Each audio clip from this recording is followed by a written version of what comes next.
How's my hair?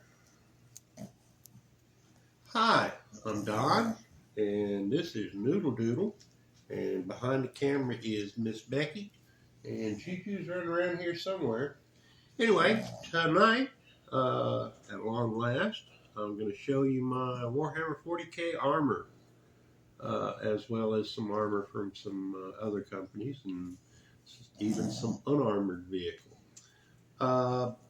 Now I had divided them up into Space Marines and Imperial Guard and whatnot, but it just didn't make sense because they overlapped so much. So I'm just going to show them to you like this. Back here, we have my Land Raiders, and you can see they go all the way to here. These are the old Land Raiders, and this is what they look like, as opposed to the new Land Raiders. You can see a slight bit of a difference there. Not much of one, but a slight bit. And the old Land Raiders came in packs of 1 and 3. The other units that came out, at least the very first ones that came out, were the Rhinos. Here you have one of the original Rhinos. Of course, it didn't have the rocket launchers or the bulldozer blade. They had just a flat back, and they also had a, let's see it here, had this kind of protrusion if you wanted to glue it on. And you can see these compared to what the later Rhinos looked like. I believe you can see a difference in the way they look. And this is the dozer blade they have for the newer Rhinos. When the Rhinos first came out, it was a little while before the Land Raiders came out. Then the Predator tanks came out, and then the Leman Russes came out. And there was a period there where they promised us that they were going to have missile launchers and all kinds of other stuff on your Rhinos, or on your Rhinos. But for a while, you had to make your own. Now, this was the very first resin purchase you could make and then add to your Leman Russ. As you can see, it doesn't much look like a real turret there, but that was the very first one. Here was a headquarters tank. Here was a heavy assault tank, and you see whereas I glued the old laser guns kind of crumbled because they were resin, and so I put some new ones on made out of plastic, but I haven't ever gotten around to taping those up. This is this is a rocket launcher version.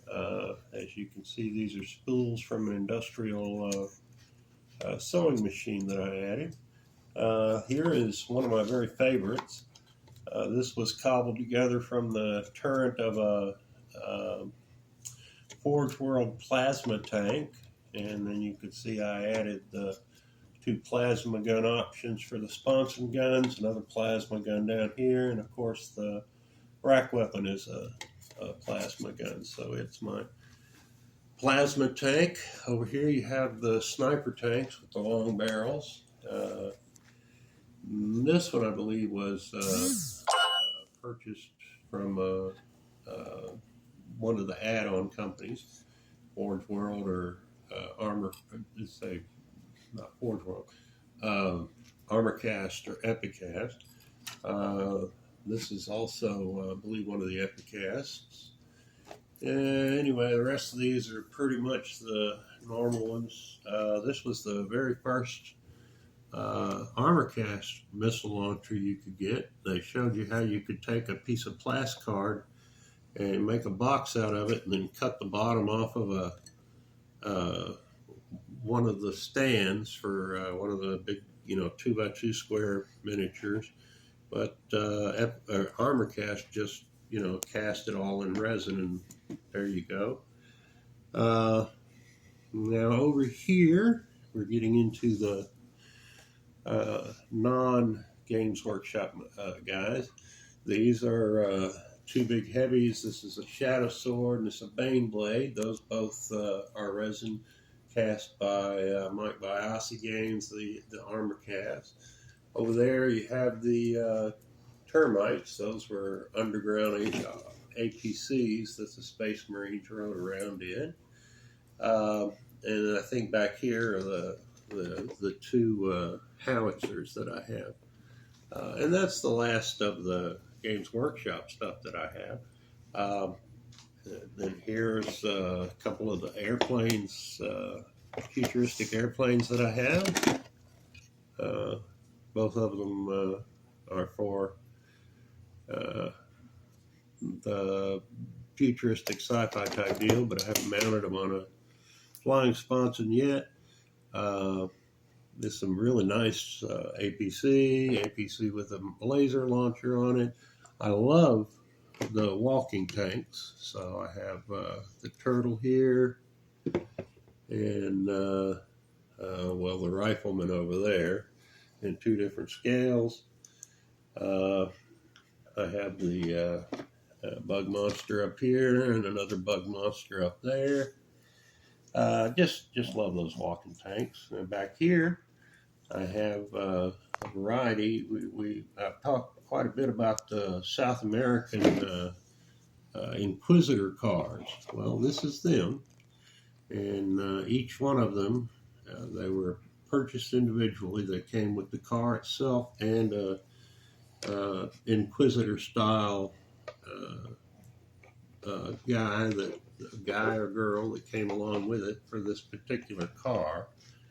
And you can see these are either clerical or inquisitors.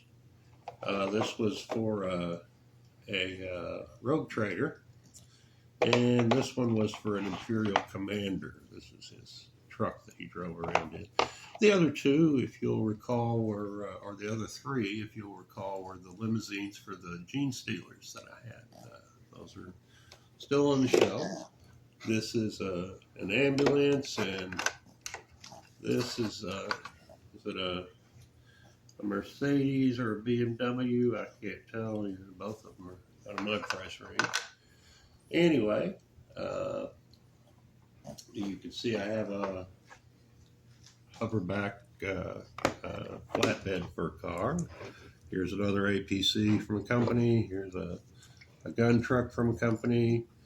Here's a Volkswagen that flies through the air from some company or other. Some of these are Cryomech and whatnot. This is the police car from Blade Runner, the flying police car, if you remember that one. Oh, here is the armored personnel carrier from the movies Aliens. This is the official one, by the way. You can see the tracks that the turret would have rode up on in the movie. They cut that scene out, though. Also had another turret up front, but everybody seemed to go in and out of this door here. That was all we got to see of it. A couple of pickup trucks, etc. Anyway, that's the armor collection for my 40K stuff. I hope you all enjoyed each and every one of them. From me and from Miss Becky and the puppies, I wish you all a good night.